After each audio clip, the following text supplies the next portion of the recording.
Kung hey Fachay! Hello mga ka-Tom Goods! Magluto tayo ng magandang alternative para sa sweet and sour na lapu-lapu. Eto nga escabecheng tilapia. Sing sarap pero di sing mahal. Halika na, magluto na tayo! Yes, Chinese New Year na mamaya. So ano ba magandang alternative kung wala kayong makitang lapu-lapu, no? So ang pinakamagandang alternative for me is either tilapia or yung dalagang bukid. Since yung pinuntahan kong mall, wala silang dahil naubos na naman daw. So, I think, ang pinakamagandang alternative ay ang tilapia. Kasi doon sa tabi ng mall, wag nyo na patanggal yung yung mga palikpik. Palinisan nyo na yung hakang. Yung palikpik, syempre sa kayong laman loob, tatanggalin nyo, no? And also, ewan ko lang kung napanood nyo na rin. So, before kasi last year, gumawa na kami ng sweet and sour lapu-lapu. So, this time, tilapia naman. Magandang alternative. Guys, eto nga, napirito na natin yung fish. Yan. So, ang gagamitin ko is yung pinagpirituhan na mantika ng fish para hindi tayo maghabol ng lasang isda. Alam mo yun? Kaya nga siya, sarsyatong isda. Siyempre, kailangan may lasang isda. Kasi kapag malinis na oil, as in bagong oil, yan.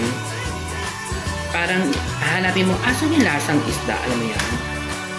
Ganun kasi. So, ito, yung pinagpirituhan niya.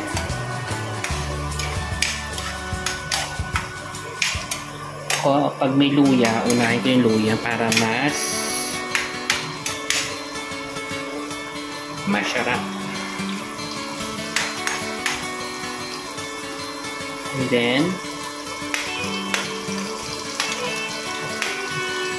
ang tawag namin dati dito ay escabeche.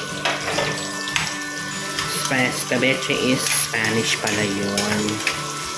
Escabeche and escabeche. Tapos pag sa iba, sweet and sour. Isa lang pala yun. So, saute lang. Ganyan. And then sa mag. Ganyan. Huwag kayo mag-alala, hindi yan malansa. And then the bawang. Yan. Mabilis lang to. Mamaya, pakita ko sa inyo kung paano gumawa ng slurry. Mabilis lang naman yan. And we can put na the carrot and bell pepper.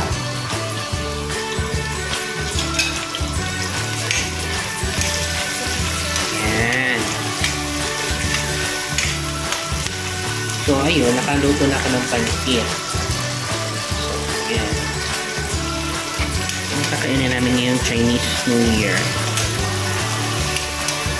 Nakiki-Chinese ako kasi isa akong Filipino, half Bongsoy. Kaya nakiki-Chinese New Year. Char.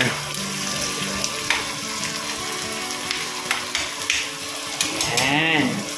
Tapos, ito na yung slurry. Madali na naman yung slurry. Kuha ka lang ng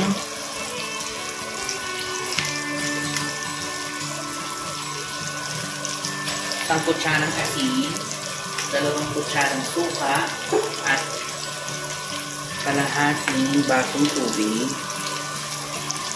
Then you mix it.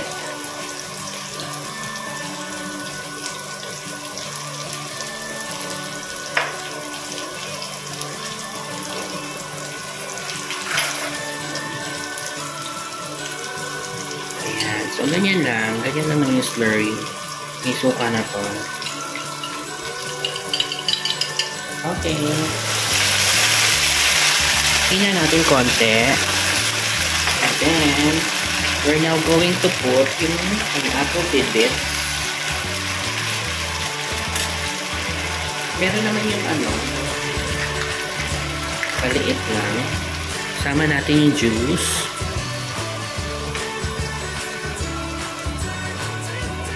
Para may konting siyang tamis. Ayan. And then, we put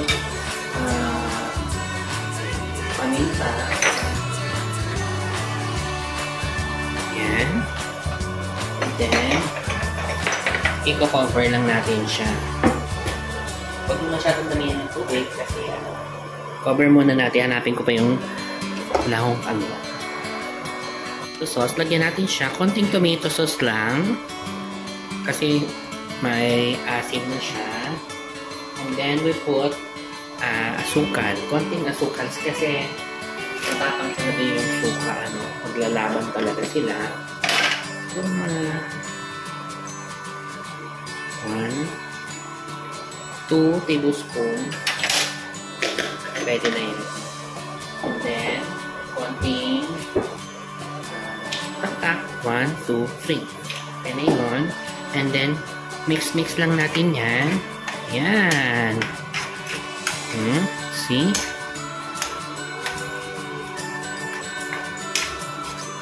O, diba? Looks yummy na.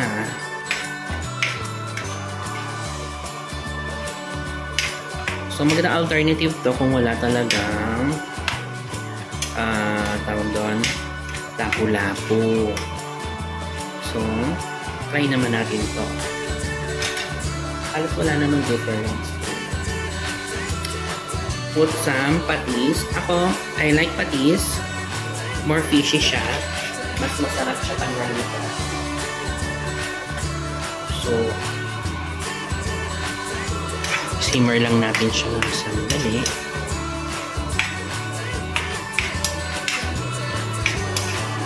See?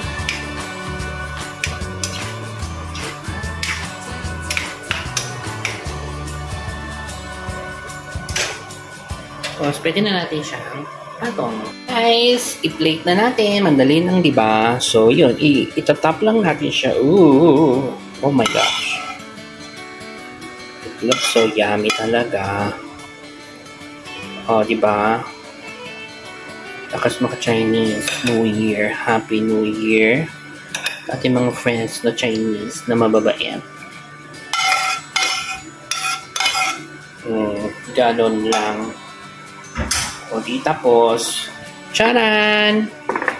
Punas natin.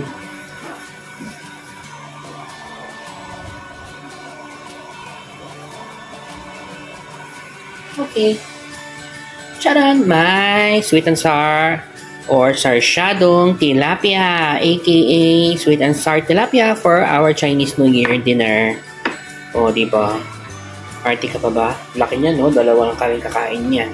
So, see you guys on our next vlog. And please don't forget to subscribe. Bye-bye!